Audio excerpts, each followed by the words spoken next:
We begin tonight with the return of the 46th Vice President of the United States, Richard Bruce Cheney.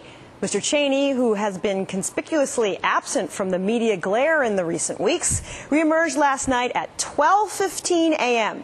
His office fired off a midnight missive to our own Andrea Mitchell to offer the former vice president's reaction to the trove of CIA documents released yesterday, and his response to the news that a federal prosecutor will be looking into whether CIA interrogators should face charges for torture. Dick Cheney's takeaway from the thousands of pages of heavily redacted documents: the current commander-in-chief isn't quite up to the job. Quote, President Obama's decision to allow the Justice Department to investigate and possibly prosecute CIA personnel serves as a reminder, if any, where needed, of why so many Americans have doubts about this administration's ability to be responsible for our nation's security, end quote. Aside from the substantiated swipe at the president is somehow endangering the country, Mr. Cheney offered a reminder of the Bush administration's apparent blind spot about the Justice Department as sort of its own independent agency. President Obama's decision to allow the Justice Department to investigate. This serves as another chance to refresh the notion that the Justice Department kind of gets to decide for itself what it does and doesn't investigate, the years of 2001 to 2008 notwithstanding. Among the reams and reams of documents the CIA released yesterday were two reports that Mr. Cheney himself specifically asked to be released. These documents, Cheney said, would prove once and for all that enhanced interrogation techniques were vital to saving American lives. I know specifically of reports that I read, that I saw, that lay out what we learned through the interrogation process and what the consequences were for the country. The reports he was referring to, one CIA report from July of 2004 and another from June of 2005. Mr. Cheney spent the spring of this year practically begging that these documents be released. Other memos laying out specific terrorist plots that were averted apparently were not even considered for release. I saw that information as vice president, and I reviewed some of it again recently at the National Archives. If Americans do get the chance to learn what our country was spared, it'll do more than clarify the urgency and the rightness of enhanced interrogations in the years after 9/11. Now, to paraphrase, if only these two documents were released, then you'd see we needed torture. Well, yesterday, those two documents were released, and what they reveal is not really at all what Mr. Cheney promised. Documents do lay out specific, valuable information obtained from prisoners. For instance, quote, detainee reporting has helped thwart a number of al-Qaeda plots to attack targets in the West and elsewhere. Not only have detainees reported on potential targets and techniques that al-Qaeda operational planners have considered, but arrests also have disrupted attack plans in progress. What the document doesn't say, what Mr. Cheney essentially promised it would say, is that those attacks were prevented because of the use of enhanced techniques. Granted, a lot of the information in these reports is still redacted, but nothing we learned yesterday proves Mr. Cheney 100% right.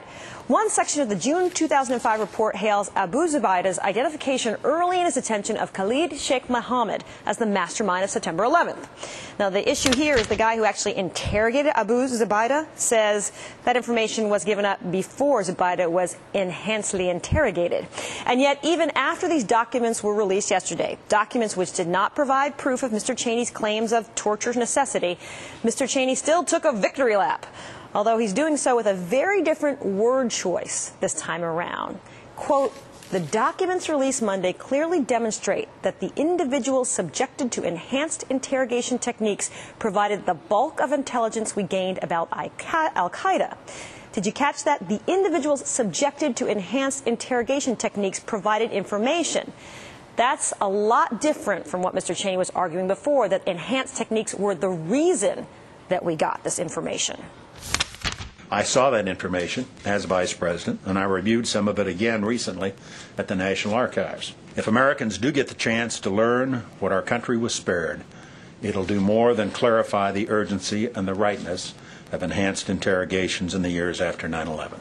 Now, the information made public in the two documents that Cheney specifically asked for seem to prove beyond a shadow of government doubt that the outcome is inconclusive. But it was a vice try. Joining us now is former CIA case officer Bob Baer. He's author of the book, See No Evil, the true story of a ground soldier in the CIA's war on terrorism. Mr. Baer, thank you so much for taking the time tonight. Thanks, Allison. You're very familiar with the inner workings of the CIA. So what is your reaction to former Vice President Cheney's claim that the CIA documents prove that torture and other enhanced interrogation methods were necessary and effective? Well, I've looked through the documents, and there is no evidence that torture led to the disclosure of imminent attacks, the ticking bomb, as they call it. There's just no evidence there. And secondly, this is a CIA report commenting on its own reporting. I mean, it's sort of like Bear Stearns at the end of the year saying, we'll do our own accounting, and we trust us on this. So the jury is still out whether torture's worked or not. I mean, I've yet to see any evidence that torture has worked. No good evidence. And what Cheney said and what's come out in these documents don't prove anything at all. I want you to take us inside a little bit. Can you say confidently that the U.S. interrogators can get information from terrorist suspects using these techniques that existed before the post-9/11 methods were introduced? Well, I've never seen torture work. I've spent 21 years in the CIA. Watched other countries use torture, and it never worked. In fact, there was a rule, a very fixed rule in the CIA, is don't accept tortured information because it's unreliable. And that was across the board. It went from China to Zimbabwe to every country in the world. It's unreliable. And the theory is because someone will say anything to stop being tortured. Well, wouldn't you? I mean, everybody does. They'll figure out what the interrogator wants, and they'll answer that question in the way they think the interrogator wants the answer. Mr. Cheney has repeatedly made the argument that CIA interrogators should not be subject to potential investigations or prosecutions. He said the decision yesterday to appoint a federal prosecutor to look into possible prosecution, he said it's a grave mistake. What's your view of that? If I could be just a little bit direct on this, it was his administration that appointed a prosecutor to look into the CIA for the destruction of 92 tapes. Mm-hmm. It's his prosecutor, Burnham, who's now the special prosecutor. I mean, this isn't much of a change at all. And, there is not a witch hunt so far. I can't tell you what's going to happen in the next 6 months. But Burnham is a very competent prosecutor who does not intend to take down the CIA for political reasons. There's just no evidence of it. Now, the information released yesterday gives us much more insight into what CIA interrogators were doing out in the field after 9/11. Quite a bit of it, I was reading through the report, they use the word improvised a lot, going off script. Can you help us understand, does the responsibility lie with these individuals who carried out these acts off script, improvised, or those who are in charge who aren't watching their own program closely enough or even look the other way? Allison, the problem is the CIA is not equipped to do hostile interrogations. Let me put the word torture nicely, hostile interrogations. It's filled with liberal arts majors who go out and collect intelligence without coercion. So 9/11 comes along. The White House is desperate to do something. It turns to the CIA, as many administrations, Democrat and Republican, have, and says, do something about this. So guys like you and me go out and say, and then all we know about torture is we watch 24.